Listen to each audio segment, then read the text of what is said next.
गेले 1.5 महिन्यापासून हा सगळा प्रकार चालू आहे आणि गेले 1.5 महिने अत्यंत शांततेने मी या सगळ्याला सामोरी जाते, सगळ्या ट्रोलिंगला, सगळ्या निगेटिव्ह कमेंट्सना। आणि ही माझी शांतता, माझी मूकसंमती नाहीये। मी माझ्यासारख्या अनेक महिला, कलाकार या सगळ्यांची ही हतबलता आहे। हे शांत राहणं तुम्हा सगळ्यांमुळे कुठे ना कुठेतरी आमच्यावर बेतलेलं आहे। एक व्यक्ती आपल्या कुठल्या तरी रागाच्या भरात, उद्वेगाच्या भरात काहीतरी बरळून जाते, त्यानंतर त्या 2 वाक्यांचा मीडिया 1000 व्हिडिओ करतो, तेवढेच शब्द पकडतो, त्याच्यावर 1000 व्हिडिओज बनतात यूट्यूब चॅनल्सवर। मग एका सेलिब्रिटीला त्याच्यावर वक्तव्य करणं भाग पाडलं जातं, मग ती बोलते, मग परत पहिल्या व्यक्तीला वाटतं आता आपण बोललंच पाहिजे, मग ती परत व्यक्ती बोलते, मग आता परत बोलणं क्रमप्राप्त होतं कारण आता नाही बोलली का, गप्प बसली का, मागे हटली, मग ही परत व्यक्ती बोलते। ही चिखलफेक चालू राहते, महिलांची अब्रू निघत राहते आणि सगळ्यांचं मनोरंजन होतं। हे होऊ नये, सगळ्या समाज माध्यमांसमोर ही चिखलफेक होऊ नये म्हणून मी यात पडले नाही। मी शांत बसणं हा पर्याय स्वीकारला, या गटारात मी दगड टाकणं योग्य समजलं नाही।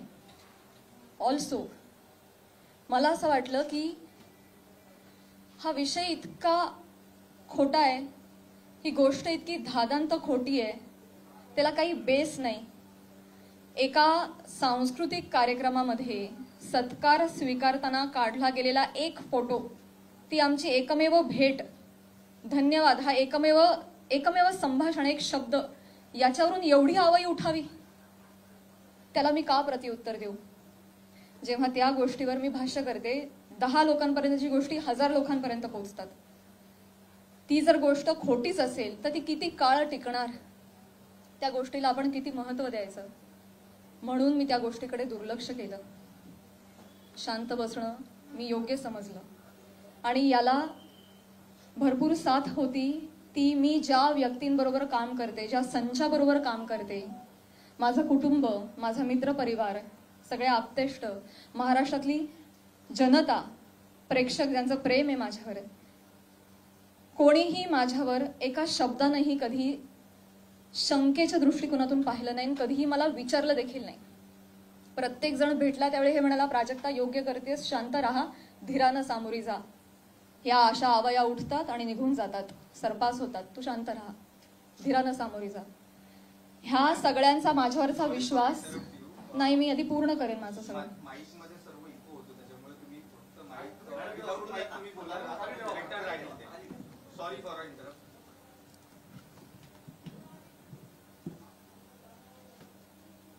तर ह्या सगळ्या ज्या आवया असतात, जशा निघतात तशाच निघून जातात,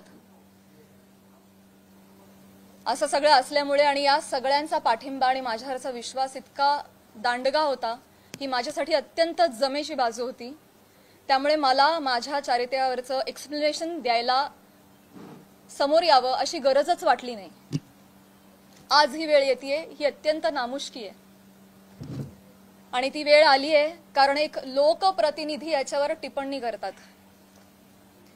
एखादी रूमर आहे, रूमरचंही खरं त्याला स्थान नाहीये, पण एखादी असंच उठलेलं वावटळाविषयी जेव्हा लोकप्रतिनिधी, जे लोक ज्यांना आपण जनतेनं निवडून दिलंय, आपले प्रश्न विधिमंडळात जाऊन त्यांनी आपले प्रश्न मांडावेत, आपल्यासाठी न्याय मागावा, आपल्या हक्कांचं रक्षण करावं, आपलं रक्षण करावं, अशी ज्यांच्याकडून आपली अपेक्षा आहे, अशी मंडळी जेव्हा आपल्यावर चिखलफेक करतात तेव्हा ही गोष्ट गांभीर्यानं घेण्याची वाटली मला आणि म्हणूनच आज मी तुम्हा सगळ्यांसमोर आले। काल जर हे असं बोलले नसते तर मी तशी शांत बसले होते आणि मी याच्यावर कधी कधी भाष्य केलं नसतं, पण काल त्यांनी ते वक्तव्य केल्यामुळे मला आज तुम्हा सगळ्यांसमोर यावं लागलं। कारण जेव्हा एक लोकप्रतिनिधी असतो जो हजारो लाखोंचं नेतृत्व करतो, लाखो जनता त्यांच्या विचारांना फॉलो करते, जेव्हा ते बोलतात तेव्हा त्यांची विचारधारा लाखोंची विचारधारा होते, ते त्या गोष्टींवर कुठेतरी ठसा उमटवतात आणि खरी आहे असं भासवतात। तेव्हा मात्र ही फार गंभीर बाब होऊन जाते. माझा एक बेसिक प्रश्न आहे सुरेश धस साहेबांना. तुम्ही एक राजकारणी आहात, आम्ही एक कलाकार आहोत. तुम्ही एका दुसऱ्या राजकारणावर कुठेतरी कुरघोडी करताय, टीका करताय. तुमचं जे काय चालू आहे, तुमचं जे काय चालू आहे लखलाभ, तुम्ही ते करत राहा. या सगळ्यांमध्ये तुम्ही कलाकारांना का खेचता? आम्हा कलाकारांचा ह्याच्यामध्ये काय संबंध? काय बीडमध्ये काहीतरी कायदा सुव्यवस्थेचा काही प्रश्न निर्माण झालेला आहे, त्याच्यावर भाष्य करत असताना कलाकारांवर गाडी का घसरते? बर, ते इव्हेंट मॅनेजमेंट विषयी काहीतरी सांगत होते की यांच्याकडून शिकावं इव्हेंट मॅनेजमेंट. मान्य, पण मग महिला कलाकारांचीच का नावं येतात? का परळीला कधीच कोणी पुरुष कलाकार गेला नाही का हो कार्यक्रमाला? त्यांची नावं का नाही येत? इव्हेंटमॅनचं तुम्हाला जर एक उदाहरण द्यायचं आहे तर पुरुष कलाकारांची नावं घ्या ना. महिलांची नावं घेऊन अतिशय कष्टानं ज्या महिला अतिशय छोट्या फॅमिलीमधून येऊन संघर्षमय आयुष्य जगत मोठ्या होतात आणि आपलं एक नाव कमवतात, त्यांची प्रतिमा ते असं बोलून डागाळतात. हे कितपत योग्य आहे? तुम्हाला उदाहरण द्यायचे, तुम्ही पुरुष कलाकारांची नावं द्या. पण त्यांनी तसं केलं नाही. त्यांनी त्यांच्या वैयक्तिक